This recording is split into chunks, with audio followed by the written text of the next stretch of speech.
Do you remember the first time you saw yourself in the mirror? Reflections are powerful. As children, we learn who we are through the reflections of those around us. In fact, psychologists have found that we need face-to-face contact for our social and emotional development. Seeing facial expressions helps us understand our own emotions, and the back and forth of emotional expression helps us learn to manage our feelings. We also learn empathy through sensing and sometimes even emulating the emotions of others as we're relating face-to-face. Yet, our digital technology has drastically changed the way we relate to each other. In one sense, we're more connected than ever through text and social media, but we aren't spending as much time looking at each other. In fact, we have far less face-to-face contact, even with ourselves. When I go to parties and people ask me, "What do you do?" I tell them I'm a mirror-gazing expert. Some turn away, believing they've spotted a narcissist enabler. Others are intrigued and sometimes even a bit terrified at the thought of looking at themselves in the mirror. Did you look in the mirror today? Do you try to avoid looking at yourself? Or maybe you wish you could stop looking. I think you'll agree, mirrors can evoke some strong feelings in us, but they can also be incredibly useful in ways you might not have imagined. In fact, I believe the mirror is one of the most essential tools we have to deal with the challenges in our world today, because mirrors allow us to come face to face with ourselves. And being reflected is one of the most important and powerful experiences we can have as humans. A recent Nielsen study has found that we spend an average of 11 hours per day face-to-face with our screens, texting, checking for updates, looking for likes, instead of looking directly at each other. As we spend more time alone and on our devices, we miss out on the essential reflection that's so important for staying emotionally connected to ourselves and to others. Research reports from the National Center for Biotechnology have found an association between screen time and anxiety. Now, we don't know whether more screen time increases anxiety or whether the more anxious people are, the more they reach for their devices. But what we do know is that, from the research, is that anxiety involves difficulty in regulating our emotions. And this is where the mirror comes in. As adults, glancing in the mirror can become second nature. We use it for our personal grooming and to check out how we look before we go out in public. But what if you took a different approach to how you see yourself in the mirror? Remember back to when you were a child, what it was like to see yourself in the mirror? When I was a little girl, I used to look at my reflection in the side of the shiny chrome toaster on the table for as long as my parents would let me, clowning around, making faces, imitating the adults around me. When I saw myself, I felt a sense of comfort and delight. But like most of us, as I grew older, society's expectations for me changed. And I began to use the mirror to scrutinize my appearance and compare it to the actors on TV and the models in fashion magazines. What I saw in the mirror never seemed to measure up. Then one day, I caught a glimpse of my face in the mirror, and I was shocked by how sad and distressed I looked. I hadn't realized I felt that way. I'd been walking around thinking I felt fine. In that moment, I realized that by trying to create a perfect image for others to see, I'd lost touch with how I was feeling inside. After that, I began to take time to look at my reflection in the mirror, not to focus on my appearance, but to simply sit with myself in silence and acknowledge how I felt. Over time, it became a way to look past my surface appearance and to see deeper into my own eyes with compassion. It became a meditation. The mirror was so helpful to me, and as a research scientist, I wanted to understand why.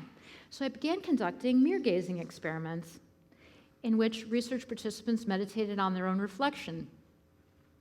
At first, they were awkward, they were anxious and self-conscious. Their faces were often tense and their eyes harsh and critical. I guided them to see beyond their surface appearance and to take a deeper look. And in the process, something magical happened. By the end of the session, their faces had softened and a glint of delight shone in their eyes. And they reported some amazing insights. And it was fascinating to see how just a simple mirror could be a catalyst for so many different kinds of realizations for people. For instance, a research participant I'll call Claire was obsessed with her appearance. To everyone else, she seemed like a bright, beautiful young woman, but she was never satisfied with the way she looked.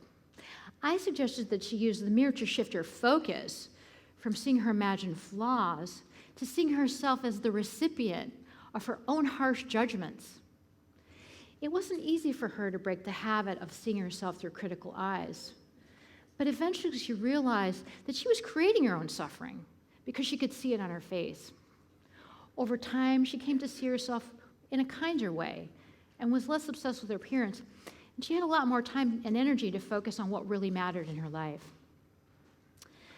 Another research participant, I'll call Katrina, had a selfie addiction. She posted outrageous selfies all day long, with, without makeup, smiling, crying, grimacing, licking the camera lens, you name it. I suggested that she try an experiment. Whenever she felt the urge to post a selfie, turn the camera on herself instead and look with a neutral expression in silence for 2 or 3 minutes, which of course felt like an eternity to her and does to most people. And it turned out to be much harder than she thought. By giving herself her own attention instead of trying to get attention from others, she uncovered some very difficult emotions that she'd been avoiding. She found a therapist she trusted and worked out her feelings in private. She used our mirror-gazing exercises between therapy visits as a way to stay in touch with how she was really feeling and to treat herself with more kindness and respect. As her relationship with herself improved, she made more real friends and came to value face-to-face communication and conversations more than likes on social media. Then there was Anne. As a therapist, she was intrigued by the idea of doing mirror meditation and thought it would be useful for her clients, but she didn't want to try it herself. After some probing, she finally admitted, "I'm afraid to look at myself." As Anne grew older, she started to feel invisible, and she became to be discontent with supporting others as she stayed in the background. I suggested that she use mirror gazing as a way to push out of her comfort zone and allow herself to be seen. In our work together, she realized the fallacy of believing that she had to stay in the background so others could shine. We all have a basic need to admire others, and we need everybody who's doing good work in the world, not just some people, but everyone, to allow themselves to be seen and appreciated for their good work. Anne finally realized that her invisibility was getting in the way of her good work. When she allowed herself to be seen and even admired, her therapy practice was elevated to a new level. As I continued to work with people and asked them how meditating in a mirror had changed them, they reported some amazing revelations. 3 themes stood out.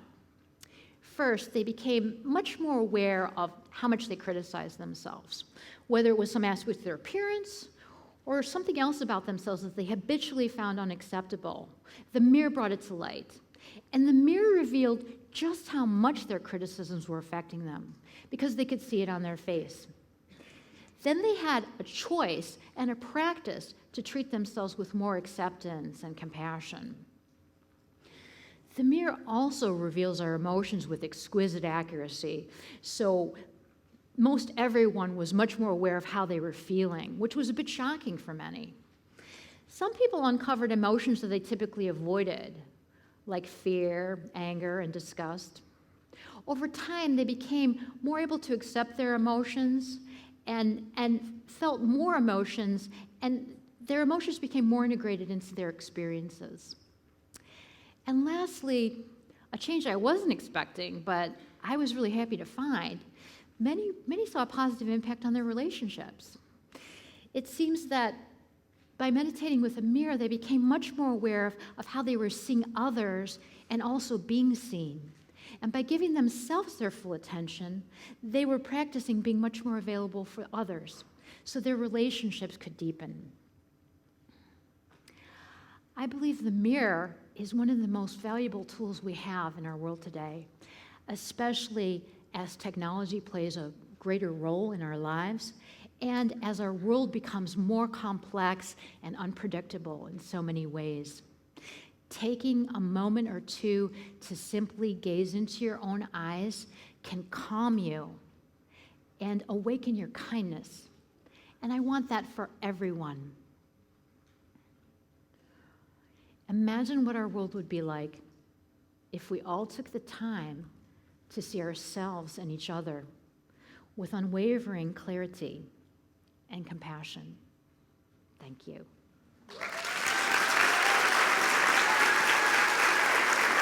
Thank you.